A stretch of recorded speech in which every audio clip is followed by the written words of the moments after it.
एक ऐसा आदमी जो दिखने में बेहद स्मार्ट और समझदार था, जो दिखने में एक अच्छा इंसान लगता था, लेकिन हकीकत में वो एक खूंखार दरिंदा था। वो अपनी चालाकी और मासूमियत की नकाब पहनकर लोगों को बहकाता था, लेकिन जब उसका असली चेहरा सामने आया तो पूरा अमेरिका हिल गया। यह है अमेरिका के सबसे खतरनाक सीरियल किलर टेड बंडी की कहानी। टेड बंडी का जन्म 24 नवंबर 1946 को अमेरिका के वर्मोंट में हुआ था। उसका असली नाम थियोडोर रॉबर्ट बंडी था, लेकिन उसका बचपन एक अजीब झूठ पर टिका था। उसकी माँ लुइस काउल ने उसे जन्म दिया, लेकिन समाज के डर से उसे अपने माता पिता के पास ही छोड़ दिया और उसे बताया गया कि वो उसके असली माता पिता हैं और लुइस उसकी बहन है। बचपन से ही टेड अलग था। वो बाहर से मासूम लगता था, लेकिन अंदर से वो एक गर्म दिमाग वाला इंसान था जिसे किसी से कोई खास लगाव नहीं था। उसे जानवरों को मारने में बहुत मजा आता था और अपने दोस्तों से बहुत अलग था। जैसे जैसे वो बड़ा हुआ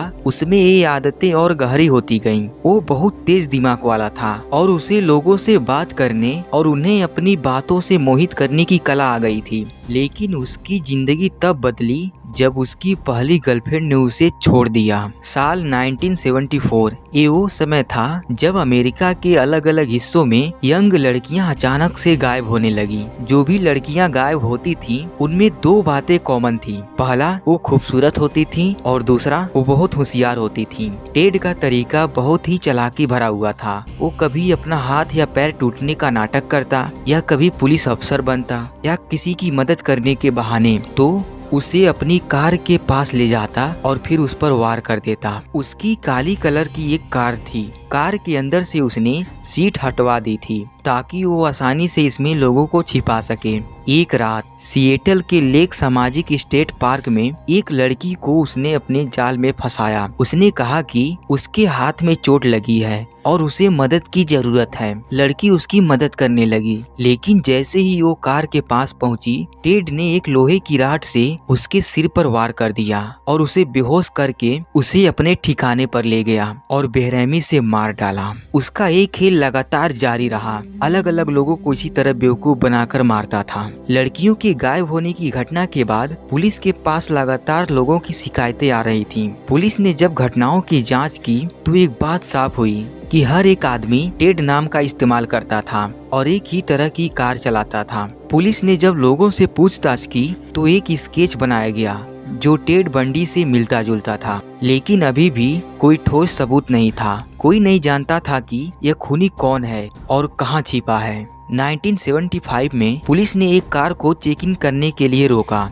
जब पुलिस ने अंदर देखा तो उन्हें रस्सियां, हथकड़ियां और लोहे की राड मिली। ड्राइवर का नाम टेड बंडी था। पुलिस ने तुरंत उसे गिरफ्तार कर लिया और जब उसकी जांच हुई तो ये साफ हुआ कि वही खूनी हत्यारा था जिसे अमेरिका भर में खोजा जा रहा था। लेकिन टेड बंडी बहुत चालाक था। उसने कोर्ट में खुद को अपना वकील घोषित कर दिया और जज से कहा कि उसे केस स्टडी करने के लिए लाइब्रेरी जाने की जरूरत है। और एक दिन जब गार्ड का ध्यान हटा, वो लाइब्रेरी की खिड़की से कूदकर भाग गया। 6 दिन तक पुलिस को उसकी कोई खबर नहीं मिली। फिर अचानक उसे पकड़ लिया गया, लेकिन कुछ ही महीनों बाद वो फिर भाग निकला। इस बार उसने जेल की छत पर एक छोटा सा छेद बनाया और वहाँ से निकल गया। टेड बंडी इस बार फ्लोरिडा चला गया और वहाँ एक नया चेहरा, नई पहचान लेकर रहने लगा, लेकिन उसका खून बहाने का जुनून अब भी बाकी था। 15 जनवरी 1978 फ्लोरिडा के चाय ओमेगा सोरोरिटी हाउस में एक दिल दहलाने वाला हमला हुआ। एक रात जब सारी लड़कियां सो रही थी,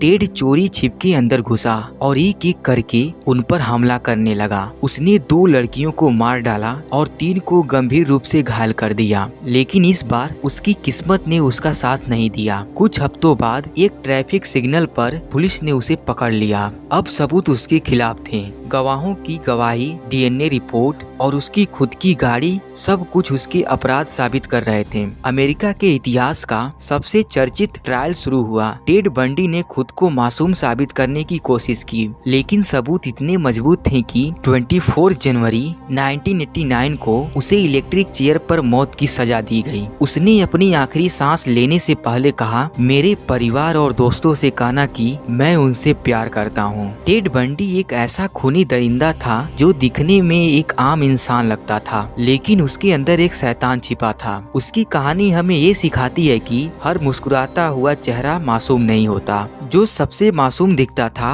वही सबसे बड़ा राक्षस निकला।